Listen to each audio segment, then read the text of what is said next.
حضرت سعد بن ابی وقاص رضی اللہ تعالیٰ عنہ جو ایک صحابی ہے، حضرت عمر نے کوفے میں اس کو بھیجا، حضرت عمر نے کوفے میں اس کو بھیجا اور کوفے کا گورنر بنا کر کے اس کو بھیجا۔ تو کوفے میں جا کر کے حضرت سعد بن ابی وقاص، ہم لوگ تو ہوتے نا کہ ہم تو سیٹوں کو دیکھتے کہ سیٹ اگر ہمارے پیچھے، سوسائٹی والی نماز بڑی مختصر ہوتی ہے، دیہاتوں والی نماز ذرا لمبی ہوتی ہے،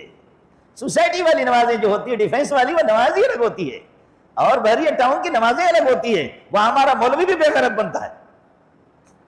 سرکاری نمازیں الگ ہوتی ہیں، سرکاری نمازیں الگ ہوتی ہیں، پیچھے اگر افسران بالا کھڑے ہیں تو جلدی کرنا، الا بلا برگردن ملا، چل جلدی کر لے اس کو۔ ہماری نمازوں میں ہم دیکھتے کہ پیچھے کون کھڑا ہے،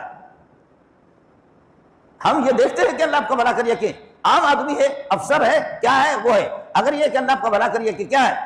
اگر کوئی ہوگا ملک کو بھلانے والا ہوگا کوئی، تو پھر یہ کہ قائد اعظم کا کوئی عاشق ہوگا تو میں قائد اعظم محمد علی جناح کو، اس کو جناح کو بھی قرآن سے ثابت کروں گا، لا جناح علیکم ان طلقتم النساء ما لم تمسوہن، اور اگر میرا کوئی افسر اگر آئے گا جس کا نام نعیم ہوگا نا تو میں آگے کہوں گا ثم لتسألن یومئذ عن النعیم،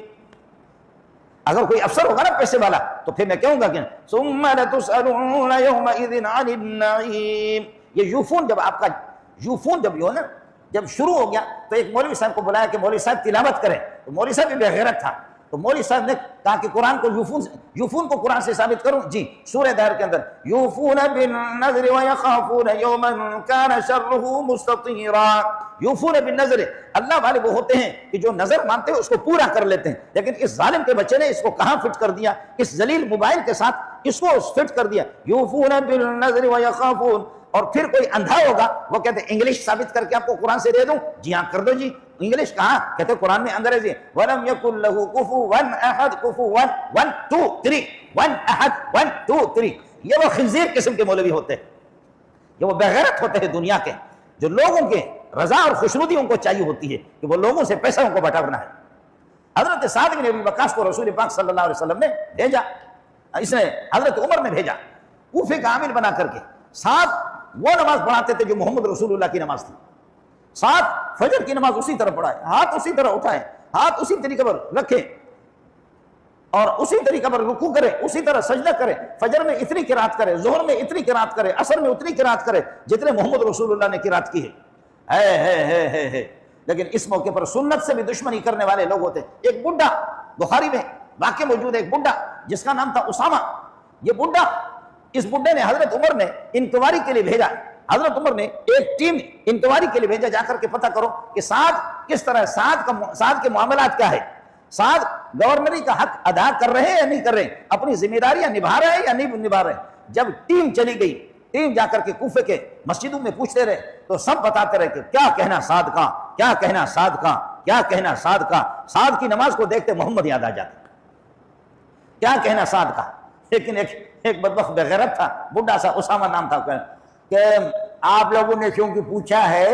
آپ نے چونکہ پوچھا ہے کہ سعد کے بارے میں پوچھوایا ہے ہم سے، تو میں آپ کو بتاتا ہوں انہو لا یسیر فی السریہ ولا یعدل فی القضیہ، ولا یعدل فی القضیہ، کہ یہ جو ہے نا ولا یقسم بالسویہ، انہو لا یسیر فی السریہ ولا یقسم بالسویہ ولا یعدل فی القضیہ۔ اے بڈھا،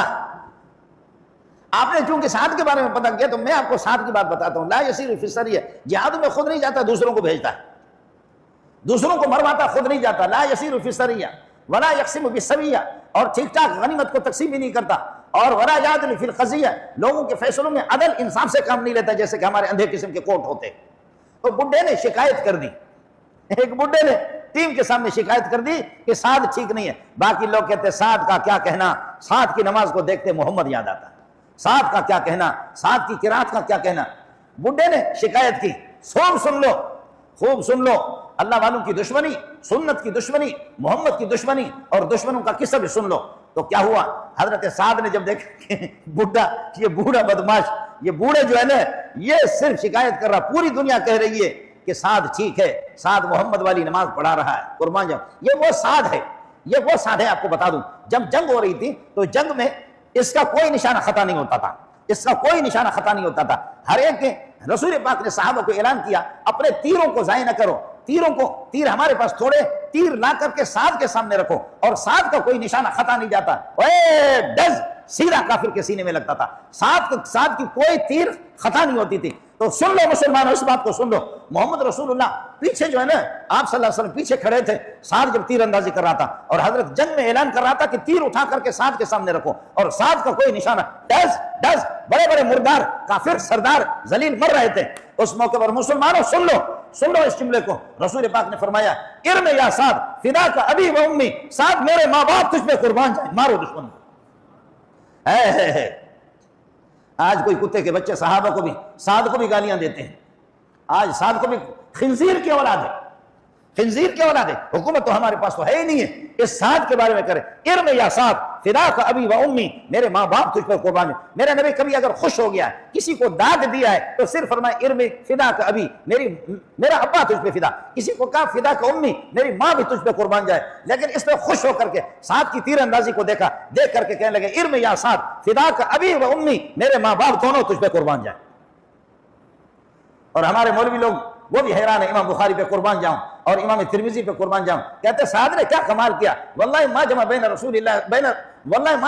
اللہ صلی اللہ علیہ وسلم بین ابوی لاحد قط الا لسعد بن ابی وقاص، خدا کی قسم محمد رسول اللہ نے کسی کے لیے اس طرح نہیں کہا کہ اپنے ماں باپ دونوں کو ملا کر کے فرمایا تجھ پہ قربان جائے، یہ صرف سعد۔ تو سعد کو جب بوڑھے نے چھیڑا، لا یسیر فی السریہ ولا یقسم بالسویہ ولا یعدل فی القضیہ، یہ بوڑھا، تو حضرت سعد نے کہا اللہم اتل عمرہ وفقرہ وعرضہ للفتن، اے خدا اس بڈھے خبیث نے، میں محمد والی نماز پڑھا رہا ہوں، میں محمد کا شاگرد ہوں، میں نے محمد کو نماز پڑھاتے ہوئے دیکھا، میں ان کی پیروی کر رہا ہوں، ان کے نقش قدم پہ چل رہا ہوں، یہ بڈھا میری نماز پہ شکایت کر رہا ہے، میری حکومت پہ شکایت کر رہا ہے، اے اللہ اس بڈھے کو مارنا نہیں، اس کو مارنا نہیں، طویل عمر اس کو دے دینا، لیکن اس کو فتنوں کا نشانہ بنا دینا، اے اللہ اس کو فتنوں کا نشانہ بنا دینا اس بڈھے کو۔ تو بڈھا عبد الملک بن مروان کہتے ہیں وہ بوڑھا 100 سال سے زائد اس کی عمر ہو گئی، اس وقت پھر بھی لوٹے بازی کرتا تھا، اور بیرش لڑکوں کو، وہ بڈھا اس سے بڑا خنزیر کون ہوگا کہ جو 100 سال کے بعد بھی لڑکوں کو چھیڑ رہا ہو اور لڑکیوں کو چھیڑ رہا ہو۔ تو پھر اس کے بعد لوگ کس کر کے اس کی پٹائی کرتے تھے، یہ بخاری کی روایت آپ کو سنا رہا ہوں، کس کر کے جب اس کی پٹائی کرتے تھے، وہ بغیرت، وہ خنزیر 100 سال کی عمر میں بھی، یہ سنت کی مخالفت ہے، یہ سنت والوں کی مخالفت ہے، یہ اللہ توحید والوں کی مخالفت ہے، یہ محمد رسول اللہ کی شاگردوں۔ آج بھی دیکھیں جو لوگ صحابہ کے مخالف ہیں، خدا کی قسم وہ پرلے درجے کے زانی ہیں، آج بھی وہ متے کی اولاد ہے، وہ متے سے پیدا شدہ ہے، وہ اپنے باپ کے نہیں ہے، وہ متے کے ہیں۔ دیکھو واہ صحابہ زندہ باد، واہ صحابہ باد۔ اس لیے میں عرض یہ کر رہا تھا کہ مسلمانوں کہ رسول پاک صلی اللہ علیہ وسلم کا کسی عمل کو بجا لانا یہ بھی سنت ہے، کسی عمل کو ترک کرنا یہ بھی سنت ہے۔ صحابہ تو محمد کے چہرے کو دیکھتے تھے، صحابہ تو محمد کے چہرے کو دیکھتے تھے، آپ کی نشست و برخاست کو دیکھتے تھے۔ ایک صحابی کہتے ہیں کہ محمد رسول اللہ تلاوت کرتا ہے زہر میں اور عصر میں، دوسرا کہتا ہے کہ جی ہاں، کہتے ہیں ارے زہر اور عصر میں تو زہر سے قرات ہوتی نہیں ہے، آپ کو کیسے پتہ چلتا ہے؟ فرمایا کننا نعرف باضطراب لحیتہ، میں محمد کی داڑھی کو دیکھتا رہا تھا، اور مقتدی امام کو دیکھ سکتا ہے، یہ بھی آپ کو اطلاع کر دوں، مقتدی کی نظر امام پہ پڑ جائے امام کو دیکھ سکتا ہے، میں نے محمد کو دیکھا، محمد کی داڑھی حرکت کر رہی تھی تو پتہ چلا کہ کچھ پڑ رہا۔ ارے مقتدی امام کی داڑھی کو اس وقت دیکھے گا جب داڑھی ہوگی، مصر والوں کی داڑھی بھی نہیں ہے، دبئی والے اماموں کی بھی داڑھی نہیں، امام سے داڑھی نہیں ہے، وہ بھی اللہ کا بھلا کریے کہ داڑھی کو صاف کر رہا ہے، تو پھر کیا کرو گے؟ مرشد کا حال یہ ہو جائے، امام کا حال یہ ہو جائے۔ لیکن امام الائمہ اور امام الانبیاء محمد رسول اللہ صلی اللہ علیہ وسلم کننا نعرفہ باضطراب لحیتہ، محمد رسول اللہ جب تلاوت کر رہے تھے تو اس کی داڑھی کو میں دیکھ رہا تھا۔ نوجوانوں سے میری گزارش ہے، داڑھی کی دشمنی نہ کر، 1.25 لاکھ صاحب، 1.25 لاکھ انبیاء میں خدا کی قسم صاف ایک نبی بھی نہیں گزرا ہے، ایک نے بھی صاف نہیں کیا ہے کوئی ماں کا لال، ہے کوئی مولوی اگر اماں نے اس کو دودھ پلایا مجھے ثابت کر کے دے دے، انشاءاللہ آپ کو بتا دوں گا۔ 1.25 لاکھ انبیاء، اور خدا کی قسم آسمانوں نے نبیوں جیسے خوبصورت نہ دیکھا ہے نہ دیکھیں گے قیامت۔ محترم سامعین، جس طرح کہ آپ حضرات نے یہ بیان سنا اور اس سے قبل اور بیانات بھی میں نے اپنے چینل پہ اپلوڈ کیے، تو ایسے بیانات اور دیگر علماء کرام اور خاص طور پر حضرت مولانا منظور مینگل صاحب دامت برکاتہم العالیہ کے بیانات سننے کے لیے ہمارے چینل کا وزٹ کریں اور سبسکرائب اور بیل کا آئیکن دبائیں تاکہ ہر نئی ویڈیو نیا بیان آپ تک آسانی سے پہنچ سکے۔ شکریہ، ضرور ہمارے چینل کو سبسکرائب کریں اور آگے شیئر کریں۔